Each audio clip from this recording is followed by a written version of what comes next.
Hello বন্ধুগণ, আমি সাধনা আরও একটা ঝাঁকানাকা রেসিপি নিয়ে হাজির হয়ে গেলাম। তো বন্ধুগণ, মাত্র 20 টাকা খরচা করে খুব সহজে বন্ধুবান্ধবের মন জয় করে নাও।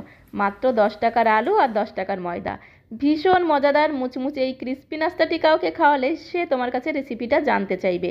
এতটাই মজাদার আর এতটাই টেস্টি হয় খেতে। তো রেসিপিটি প্রথম থেকে শেষ পর্যন্ত দেখার জন্যে তোমাদের কাছে অনুরোধ রইল। তো চলো আর দেরি না করে রেসিপিটা শুরু করা যাক। বন্ধু বান্ধবের মন জয় করার জন্যে প্রথমে একটা মিক্সিং বোলের মধ্যে আমি দিয়ে দিলাম 2 কাপ ময়দা। তো দেখো 2 কাপ ময়দা আমি দিয়ে দিলাম। তারপরে ময়দার মধ্যে দিয়ে দিচ্ছি স্বাদ অনুসারে লবণ, আর দিয়ে দেবো রিফাইন্ড অয়েল মানে সাদা তেল। এখানে আমি 4 চামচ সাদা তেল দেবো। সাদা তেলের পরিমাণটা একটু বেশি দিতে হবে, তাহলে এই নাস্তাটি একটু বেশি ক্রিস্পি আর মুচমুচে তৈরি হবে। এইবারে সমস্ত শুকনো উপকরণগুলো হাত দিয়ে খুব সুন্দর করে একদম ছাঁকানাকা করে আমরা মেখে নেব। তো দেখো খুব সুন্দর করে মেখে নিচ্ছি, আর মাখতে মাখতে যখন মিশ্রণটির মধ্যে এইরকম একটু দলাভাব চলে আসবে, তখন বুঝে নিতে হবে যে মাখাটা খুব ভালোভাবে হয়ে গেছে। আর খুব ভালোভাবে কিন্তু শুকনো উপকরণগুলো আগে 2-3 মিনিট ধরে মেখে নিতে হবে। খুব ভালোভাবে মিশ্রণটি মাখা হয়ে গেলে অল্প অল্প করে রুম টেম্পারেচারে রাখা জল দিয়ে খুব সুন্দর একটা ডো আমাদের তৈরি করে নিতে হবে। তো দেখো খুব সুন্দর একটা ডো তৈরি করে নিলাম, একদম চেপে চেপে ঠেসে ঠেসে খুব সুন্দর একটা সফট ডো আমাদের তৈরি করে নিতে হবে। মানে আমরা রুটি তৈরি করার সময় যেরকম ডো তৈরি করি ঠিক সেই রকম একটা ডো তৈরি করে নিলাম। আর ডোয়ের উপর থেকে যাতে শুকিয়ে না যায় সেই জন্য সামান্য একটু সাদা তেল ব্রাশ করে দিলাম। তারপরে ধামা চাপা দিয়ে মানে ঢাকনা বন্ধ করে একটা সাইডে আমি সরিয়ে রাখলাম। এরপরে একটি প্লেটের মধ্যে আমি নিয়েছি 3টে মিডিয়াম সাইজের সেদ্ধ করা আলু। আলুগুলোকে আগে থেকে খুব ভালো করে সেদ্ধ করে খোসা ছাড়িয়ে রেখেছি। তারপরে আমাদের লাগবে এইরকম একটা গ্রেটার। গ্রেটার দিয়ে খুব সুন্দর করে একদম ঝাঁকানাকা করে আলুগুলোকে গ্রেট করে নিতে হবে। এতে কী হবে, আলুগুলো খুব ভালোভাবে মিহি হয়ে গ্রেট হয়ে যাবে। আলুর মধ্যে কিন্তু বড় রকম কোনো দলাভাব থাকবে না। আলুগুলোকে খুব ভালোভাবে দেখো গ্রেট করে নিয়েছি। এবারে আলুর মধ্যে দিয়ে দিচ্ছি স্বাদ অনুসারে লবণ, দিয়ে দেবো পরিমাণ মতো হলুদ গুঁড়ো, আর দিয়ে দেবো এখানে হাফ চামচের মতো কাশ্মীরি লাল লঙ্কার গুঁড়ো, আমি কালারের জন্য দিলাম। তোমরা চাইলে এখানে ঝাল লঙ্কার গুঁড়োটাও দিতে পারো। আর দিয়ে দিচ্ছি 1 চামচ ধনিয়া গুঁড়ো, দিয়ে দিচ্ছি হাফ চামচ জিরে গুঁড়ো। জিরে গুঁড়োটা একটু কম দিলাম। আর দিয়ে দিচ্ছি 1 চামচের 3/1 গরম মশলার গুঁড়ো। আর এখানে দেখো আমি দিয়ে দিচ্ছি চাট মশলা।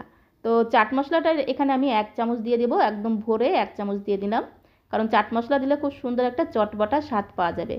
আর দিয়ে দিচ্ছি 2 চামচ কর্নফ্লাওয়ার। কর্নফ্লাওয়ার খুব সুন্দর একটা বাইন্ডিংয়ের কাজ করবে আর খুব সুন্দর টেস্টও হবে।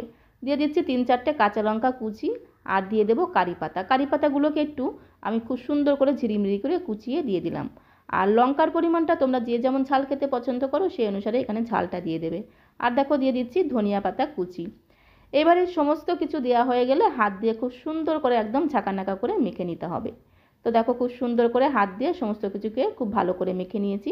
আমাদের পুরটা কিন্তু একদমই রেডি হয়ে গেছে। আর এর মধ্যে লাস্টে আমি দিয়ে দিচ্ছি 1 চামচ সর্ষের তেল, মানে কাঁচা সর্ষের তেল। এতে খুব সুন্দর একটা ফ্লেভার হবে। তো দেখো কাঁচা সর্ষের তেলটাকে দিয়ে আবারও খুব সুন্দর করে একটু মেখে নিলাম। তারপরে চলে যেতে হবে আমাদের ডোয়ের কাছে। তো দেখো চলে আসলাম ডোয়ের কাছে। ডোটা 10 মিনিট হয়ে গেছে, ঢাকনাটা খুলে নিলাম। তারপরে ডোটাকে আরও একবার খুব ভালো করে হাত দিয়ে একদম ছাঁকানাকা করে মেখে নিতে হবে। এতে ডোটা বেশ ভালো সফট হয়ে যাবে। তারপরে দেখো ডো থেকে আমি 4টে লেচি কেটে নেব। তো আমি 4টে রুটি তৈরি করব, তাই 4টে লেচি আমি কেটে নিলাম। তারপরে লেচিগুলোকে খুব ভালো করে আমাদের একটু এইভাবে গোল গোল বলের মতো তৈরি করে নিতে হবে। তারপরে লেচিগুলোকে একটু বেলে নিতে হবে। তার জন্য একটা বেলুন চাকিতে বেশ কিছুটা ময়দা আমি ছড়িয়ে দিলাম। তারপরে একটা করে লেচি নিয়ে গোল গোল করে একটু হাত দিয়ে এভাবে প্রেস করে নিতে হবে। তারপরে একটা বেলনি দিয়ে খুব বড় একটা রুটি আমাদের বেলে নিতে হবে। তো দেখো এইরকম একটা বেলনি নিলাম। তারপরে খুব সুন্দর করে একদম ঝাঁকানাকা করে একটা রুটি আমি বেলে নিলাম। আর এই রুটিটা দেখো এইরকম পাতলা হবে, মানে খুব বেশি পাতলাও হবে না আবার খুব বেশি মোটাও হবে না, তবে একটু পাতলা ধরনের কিন্তু তৈরি করতে হবে।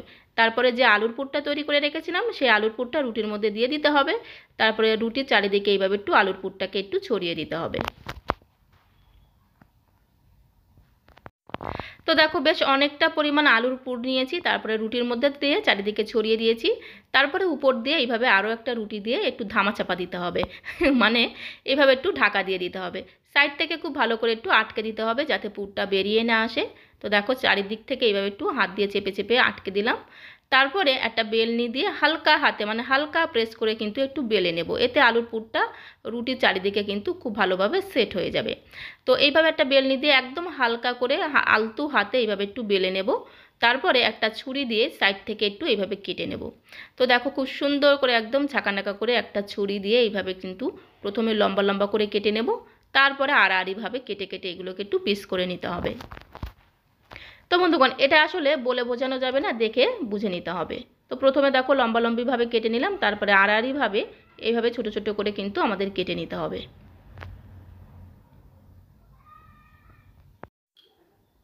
রুটিটাকে এইভাবে চৌকো চৌকো করে কেটে নেওয়া হয়ে গেলে একটা একটা করে পিস হাতের মধ্যে নিয়ে ডিজাইন করে নিতে হবে।